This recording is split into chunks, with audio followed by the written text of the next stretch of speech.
There are at least 12 real income paths Christian women can choose from, and most women only see two, a job or a business. And that limit view is what keeps them financially stuck longer than they need to be. So today we're going to open that up completely, biblically, practically, and honestly, because your income path should match your season, your calling, and your capacity, not pressure. So stay with me because this is going to bring clarity. If you're new here, my name is Claudia and this is Lane to Wealth. This is a wealth channel for women, especially Christian women, where we talk about building wealth through investing, businesses, ownership, income strategy, and biblical stewardship. Calmly, not hype driven, right? So I'm a multi-business owner. I've had a successful exit from an overseas tech company. So I've built and I paused and failed and rebuilt businesses. And right now I'm building a privately held faith-aligned beauty brand step by step. So everything I teach here comes from lived experience, not theory, not trends, not recycled advice. Now let's get into this. A lot of Christian women feel behind financially, not because they're lazy, but because no one showed them the full map of income options.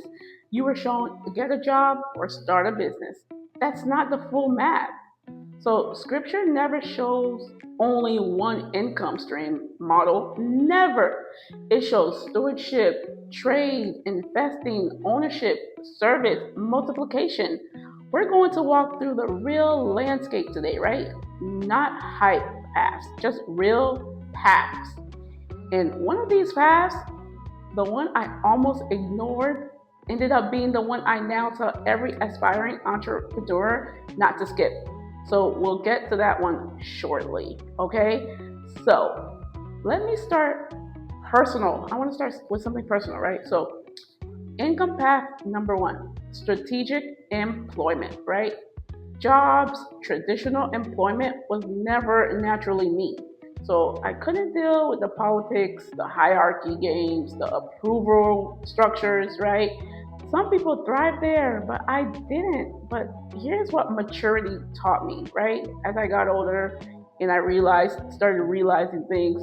Just because something isn't your identity doesn't mean it isn't your tool, right? Employment is not always destiny, but it can be strategy.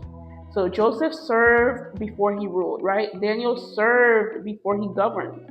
Service roles can be positioning seasons, right? So that's a little bit things I kind of missed on early on in my career. So there are women whose first income path should absolutely be a stable job, especially if they need structure, predictability, capital, and investing fuel. Not forever, but foundationally.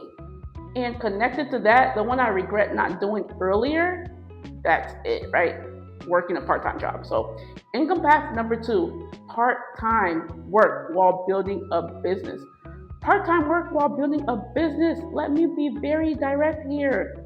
I wish deeply that while I was growing and failing businesses early, I kept part-time income flowing and invested every check. Instead, I was building, spending, testing, burning capital instead of generating and investing, right? So let's say if you have your man who covers the bills, that is not your signal to stop producing, even if he covers all the bills. That is your signal to build surplus. Invest, not save. Invest. So savings is for emergencies and specific goals. Investing is for multiplication. Ecclesiastes 11:2, invest in 7, yes, 8. Scripture assumes capital deployment, not idle storage. Yeah. So income path number three, remote or flexible work. There are women whose income path is remote work, flexible, skill-based, low politics, high autonomy, right? So yeah, that's a good one. Let's go with income path number four, freelance skill income. There are women whose income path is freelance skills like Fiverr, admin, editing, design, operations, monetization, competence. Income path number five, service businesses. There are women whose income path is service businesses. Real, practical, needed work. And Proverbs 31 clearly shows a woman engaged in trade and enterprise. So income path number six, consulting from experience. There are women whose income path is consulting from lived experience, not degrees. Stewardship, of lessons learned. So you don't need a degree, you just need to teach what you learned, right? So income path number 7 is digital products. So I'm 2 years into learning that space myself. I'm still building, I'm still learning, but understand this, right? Digital products are digital real estate. They are assets, not posts. Different psychology, different patients required, right? So it's a really good thing to get into. Income path number 8 is content platforms like YouTube and social media.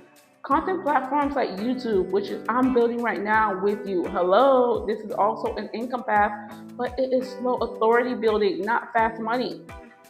And I love this one because I'm doing it myself. Income path number 9, membership and community models. Membership models, I've done this before. I ran a paid membership for couples and singles, $25 per month, reoccurring, community based, and it worked. I loved it. I had so much fun doing it. I may bring that model back again in a faith aligned form, right? So I love that one. It was so exciting for me. So, quick pause. If this kind of faith aligned wealth teaching is helpful, please subscribe because this channel is specifically for Christian women building wealth intentionally, and we're going much deeper into these paths, right? And I can't wait to get into this, right? So let's continue. So let's go with income path number 10, business ownership. So business ownership is where I've had the most experience. I've started, I've failed, I paused, restarted, exited, built independent apps, built membership businesses, almost acquired a small business, almost built a full restaurant, walked away because capital exposure was just too high for me, right? So walking away was wisdom, it was not failure, right? So ownership is powerful, but blind risk, let's go with Proverbs 21, verse 5. Diligent plans lead surely to abundance, not emotional leaps. Diligent plans, right? So let's go with income path number 11, brand ownership. Brand ownership, this is a separate category. I own a privately held beauty brand. It's built slowly, intentionally, not influencer hype position. So brand building is identity plus product plus trust plus patience. It's not fast, but it is powerful when it works. Yes, it's very powerful when it works. So, and let's go with number 12, our last income path, right? Investing and trading. Investing and trading, this is one of my main lanes. I am a heavy investor and a part-time trader. And hear me clearly, trading is not quick, rich. Trading is character revealing, right? It exposes impatience, fear, ego, discipline gaps, emotional instability. And trust me, I saw it all. I saw myself. So it will show you who you are under pressure. Investing, disciplined investing is biblical stewardship though. Trading requires psychological maturity. So the Bible never condemns multiplication, it condemns reckless stewardship. So when we say 12 income paths, we are not talking about random money ideals. No, we are talking about positioning, options, in different seasons. You might be in a different season in your life, different personalities, because I know personalities are different. That's why I couldn't fit in the workspace, right? Different stewardships. So one God, but many paths.